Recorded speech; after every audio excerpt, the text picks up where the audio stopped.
Episode 4 এর শুরুতে আমরা তিজিয়ংকে দেখি, যাকে ইওয়ানের সেই লোক ইনজেকশন দিচ্ছিল। তিজিয়ং মনে মনে ভাবছিল তার কাছে আর মাত্র 30 মিনিট সময় আছে। তারপর ইওয়ানের সেই লোক বাইরে আসে আর কাউকে মেসেজে বলে যে 30 মিনিটের মধ্যে তিজিয়ং এর গেম ওভার হয়ে যাবে। তারপর আমরা দেখি তিজিয়ং পালিয়ে যাওয়ার জন্য প্রিপারেশন নিচ্ছিল। তার বানানো চাবিটা সে তার সাথে নেয়। তার সাথে পেরেকও ছিল যেটা সে কালেক্ট করেছিল। তারপর আমরা দেখি সে সবকিছু নিয়ে একটি রুমে আসে। তারপর সে পেরেকটিকে একটি ইলেকট্রনিক সকেটের ভিতরে ঢুকিয়ে শর্ট সার্কিট করে দেয়। সেখানে থাকা সব ক্যামেরা বন্ধ হয়ে যায়। পুলিশেরা বুঝতে পারে না আসলে কি হচ্ছিল। তিজিয়ং যেভাবে প্ল্যান করেছিল সেই অনুযায়ী সে কাজ করে যাচ্ছিল। সে সিকিউরিটি গার্ডদেরও ফাঁকি দিয়ে কোনোভাবে একটি সেলে এসে পৌঁছায়। সেই সেলে গিয়ে সে কাপড় চেঞ্জ করে, কিন্তু এক পুলিশ টের পেয়ে যায় যে এখানে কেউ থাকতে পারে। তাই সে চেক করার জন্য রুমে আসে, কিন্তু রুমে এসে সে কাউকে খুঁজে পায় না, কারণ তিজিয়ং খুব ভালোভাবে লুকিয়েছিল। গার্ড চলে যাওয়ার পর যখন তিজিয়ং বের হয়, তখন সে তার মধ্যে কিছু দুর্বলতা অনুভব করে। তার মাথা ঘুরাতে থাকে। আমরা বুঝতে পারি তাকে বিষ দেওয়া হয়েছে আর সে বেশি দূর এগোতে পারবে না। সে কোনোভাবে নিজেকে সামাল দেয়। তারপর আমরা দেখি সে পালানোর জন্য বেল্ট ব্যবহার করে। সে উপরে উঠে এবং সেখান দিয়ে এগোতে থাকে। তখনই একজন পুলিশ এই দিক থেকে পাস হচ্ছিল। সে কিছুটা শব্দ শুনতে পায়, কিন্তু সে মনে করে হয়তোবা ইঁদুর হাঁটছে। সে একটু চেক করে তিজিয়ং সতর্ক হয়ে যায়। তারপর সে চলে যায়। তারপর তিজিয়ং খুব সতর্কতার সাথে এগোতে থাকে। এক পর্যায়ে সে সেই জায়গায় পৌঁছে যায় যেখানে ভিজিটররা অপরাধীদের সঙ্গে দেখা করার জন্য আসে। অন্যদিকে আমরা দেখি জেল থেকে বেশি দূর নয় এমন জায়গায় ইয়ংশিক দাঁড়িয়ে তিজিয়ং এর জন্য অপেক্ষা করছিল। নিজের মনে মনে বলছিল সে এখনো এলো না কেন। সে কি আমার সাথে মজা করেছে নাকি সত্যি সে আসবে? তার জন্য অপেক্ষা করবে না চলে যাবে সেই দ্বিধাদ্বন্দ্বের মধ্যে ছিল। ঠিক তখনই সে একটি গাড়ি তার দিকে আসতে দেখে। তারপর গাড়িটি যখন কাছে আসে আমরা দেখি চুলওয়ান সেই গাড়ি থেকে নামছে। সে ইয়নশিককে জিজ্ঞাসা করে, তুমি এখানে কি করছো? ইয়নশিক বলে, আমি কারোর সঙ্গে দেখা করতে গিয়েছিলাম, কিন্তু টাইমিং মিস হয়ে গেছে। চুলওয়ান বলে, সমস্যা নেই, আমি কথা বলে তোমাকে তার সাথে দেখা করাতে পারবো। কিন্তু ইয়নশিক বলে, না, আমি অন্য কোনো দিন তার সাথে দেখা করে নিব। তারপর চুলওয়ান বলে, চলো আমি তোমাকে লিফট দিয়ে দেই। কিন্তু ইয়নশিক বলে, না, আমি নিজের গাড়ি নিয়ে এসেছি। তখনই চুলওয়ানের কাছে আরেকজন পুলিশ ফোন করে জিজ্ঞাসা করে, তুমি এখন কোথায়? কয়েদিরা নিজেদের ক্লিনিংয়ের কাজ ভালোভাবে করছে না। আর উপরে যে ইঁদুর ছিল আমি বলেছিলাম তোমাকে সেগুলো মারার জন্য। তুমি আসলে করেছোটা কি? আসলে ক্লিনিংয়ের যে জিনিসগুলো সে রাস্তায় পেয়েছিল সেগুলো তিজিয়ং ফেলে গিয়েছিল। সময় যত অতিবাহিত হচ্ছিল তিজিয়ং এর অবস্থা আরও বেশি খারাপ হচ্ছিল। তারপর আমরা দেখি তিজিয়ং ভিজিটর রুমে এসে বসেছিল। তার পাশের সিটে একজন বৃদ্ধ মহিলা এসে বসে। তিনি তাকে বলেন, তুমি কি ঠিক আছো? মহিলা বলে, আমার ছেলে জিং এখানে আছে। সে আমাকে এই ঝামেলার মধ্যে ফেলে দিয়েছে। তিজং তখন সেখানে বসে একটি পরিকল্পনা করে। সে তার হাতের ঘড়িটি ভেঙে ফেলে এবং সেটার ভিতরে থাকা কাজটি বের করে। তারপর সে সেই কাজ দিয়ে মহিলার ব্যাগ কেটে দেয়। মহিলাটি যখন উঠে দাঁড়ায় তখন তার ব্যাগের সবকিছু পড়ে যায়, যার কারণে সবার অ্যাটেনশন মহিলার দিকে চলে যায়। পুলিশেরাও মহিলাকে সাহায্য করার জন্য এগিয়ে যায়। এই সুযোগে তিজিয়ং বাইরে বেরিয়ে যায়। কিন্তু ততক্ষণে তার অবস্থা অনেক বেশি খারাপ হয়ে গিয়েছিল। সে চোখে ঝাপসা দেখতে শুরু করে। এক পর্যায়ে আমরা দেখি সে হাঁটতে পারছিল না। আস্তে আস্তে সে নিজের উপর থেকে তার কন্ট্রোল হারিয়ে ফেলে এবং মাটিতে পড়ে যায়। পরের সিনে আমরা ইউহানকে দেখি, যে নিজের এন্টারটেনমেন্টের জন্য একটি জায়গায় এসেছিল যেখানে কার রেসিং হচ্ছিল। কিন্তু ইউহান তাদের রেস দেখে বেশি মজা পাচ্ছিল না। ইউহান সেই কোম্পানিটির স্পন্সর ছিল। তারপর সে কোচের সঙ্গে কথা বলে। সে বলে এটা খুবই বোরিং ছিল। ইভান এমন কিছু চায় যেখানে গাড়ি অ্যাক্সিডেন্ট হবে, দুটা গাড়ি একে অপরের সঙ্গে ধাক্কা খাবে, মানে থ্রিলার টাইপ কিছু ছিল। কোচ বলে এটা অসম্ভব, এতে আমাদের ড্রাইভার মারা যেতে পারে। তখন ইওয়ান বলে, ঠিক আছে, তাহলে আমরা তোমার কোম্পানির স্পন্সর করব না, এবং সে সেখান থেকে চলে যায়। পরের দিনে আমরা দেখি সে তার বাড়িতে ছিল এবং কিছু একটা করছিল। তারপর সে নিজের এন্টারটেনমেন্টের জন্য একটি নতুন প্ল্যান তৈরি করে। তার কাছে ছোট্ট একটি স্ট্রাকচার ছিল। সে তাতে খেলনার গাড়িগুলো ঢুকিয়ে দেয় এবং তাদের একে অপরের সঙ্গে ধাক্কা খাওয়াতে শুরু করে। তারপর তার নেনি সেখানে আসে তাকে দেখতে। সে কিছুই বলে না, চুপচাপ দাঁড়িয়ে থাকে। ইভান তার কাছে যায়। নেনি জিজ্ঞাসা করে, তুমি কি করছো? সে তার কানে কিছু বলে। এরপর দুজনেই হেসে উঠে। ইভান বলে, আমার মিনিস্ট্রি অব জাস্টিসের ক্লায়েন্টের লিস্টটা দরকার, আর পাশাপাশি একটি বিদেশি সিকিউরিটি এজেন্সির সঙ্গে যোগাযোগ করো। নেনি বলে, ঠিক আছে, আমি তাদের সঙ্গে যোগাযোগ করব।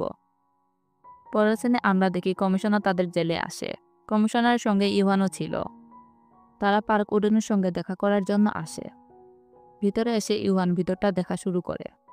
ওয়ার্ডেন ইউহানকে দেখে জিজ্ঞাসা করে, তুমি কে আর এখানে কি করছো? কমিশনার তার সম্পর্কে ডিটেলসও বলতে যাচ্ছিল, কিন্তু ইউহান তাকে থামিয়ে দেয় আর কমিশনারকে বলে বাইরে গিয়ে এক কাপ কফি খেয়ে আসো। যাওয়ার সময় কমিশনার ওয়ার্ডেনকে বলে যে যাই অর্ডার করুক না কেন তাতে রাজি হয়ে যাবে। তারপর সে সেখান থেকে চলে যায়। তারপর ইউহান হঠাৎ করে ওয়ার্ডেনের কাছে গিয়ে দাঁড়ায়। ওয়ার্ডেন জিজ্ঞাসা করে তুমি কে আর কমিশনারের সঙ্গে তোমার সম্পর্ক কি?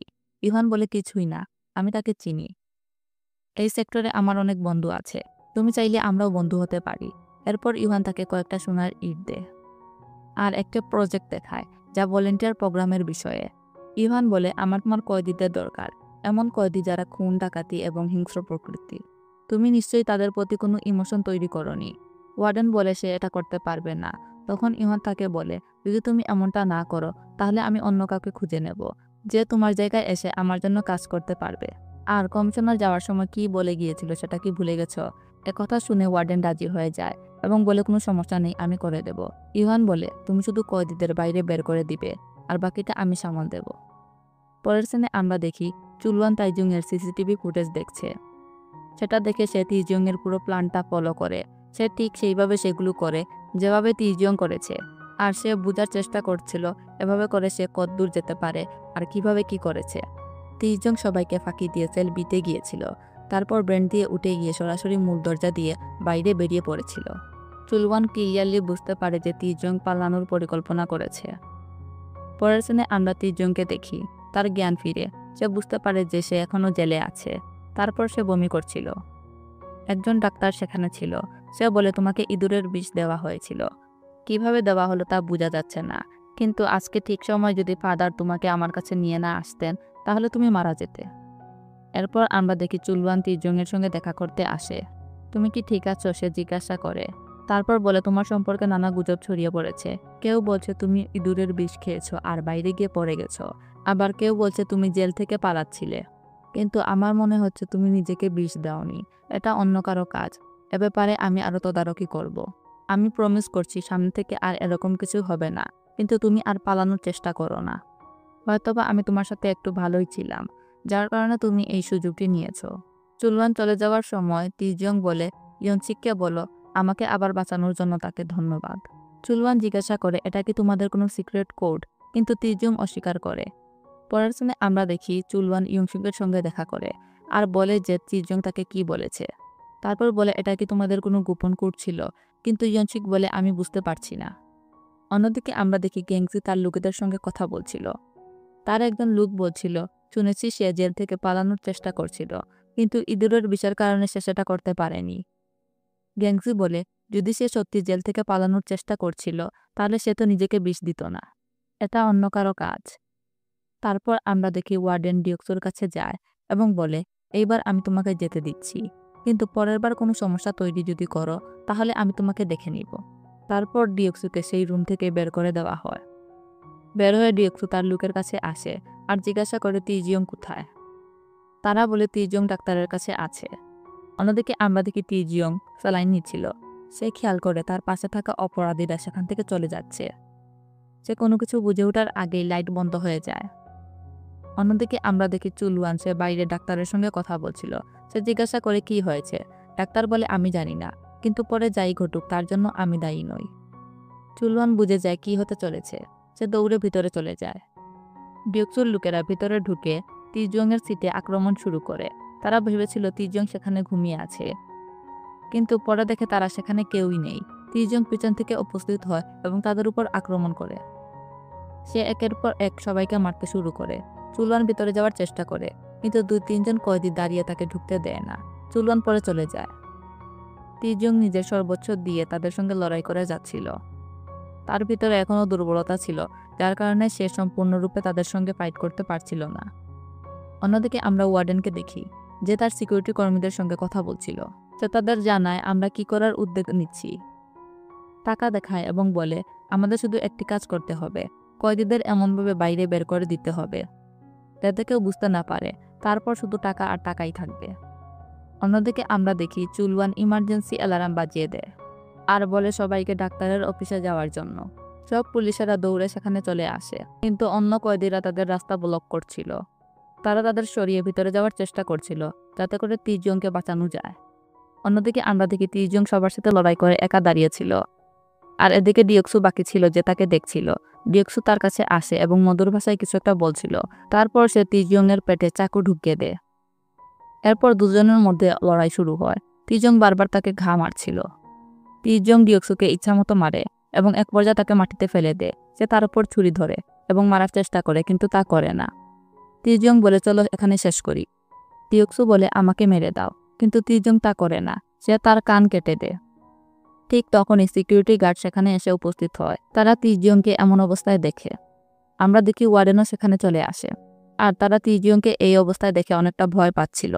তারপর আমরা দেখি তিজংকে আলাদা কারাগারে ঢুকিয়ে দেওয়া হয়। রাতে সে দেখে তার ভাই সেখানে আছে, কিন্তু সবটা তার কল্পনা ছিল। সে তার ভাইকে বলে, আমাকে মাফ করে দিও। তার ভাই তিজিন জিজ্ঞাসা করে, এখান থেকে তুমি এখন কি করবে? তিজং বলে, যাই হোক, আমি এখান থেকে বের হয়ে যাব। কিন্তু ঠিক তখনই তার মুখ কাপড় দিয়ে ঢেকে দেওয়া হয়। আমরা দেখি আরও কয়েকজন কয়েদিদের সাথেও সেম করা হয়। সবাইকে একটি গাড়িতে ঢুকানো হয় আর কোনো একটি জায়গায় নিয়ে যাওয়া হচ্ছিল। ইউহান কয়েকজন কয়েদিদের তালিকা দেখছিল। তার কাছে মোট 12 জন কয়েদি এসেছে। নেক্সট দিনে আমরা দেখি সব কয়েদিদের একটি নতুন জায়গায় নিয়ে আসা হয়েছিল। তারা সবাই সাদা কাপড় পরেছিল। উপরে আমরা দেখি ইউহান ছিল, যে মাইকে বলছিল খুব তাড়াতাড়ি গেম শুরু হয়ে যাবে। এটা হচ্ছে ল্যান্ড অফ অপরচুনিটি। আমরা দেখি 30 জন তার দিকে তাকিয়েছিল। আর এর সাথেই এই এপিসোড এখানে শেষ হয়ে যায়।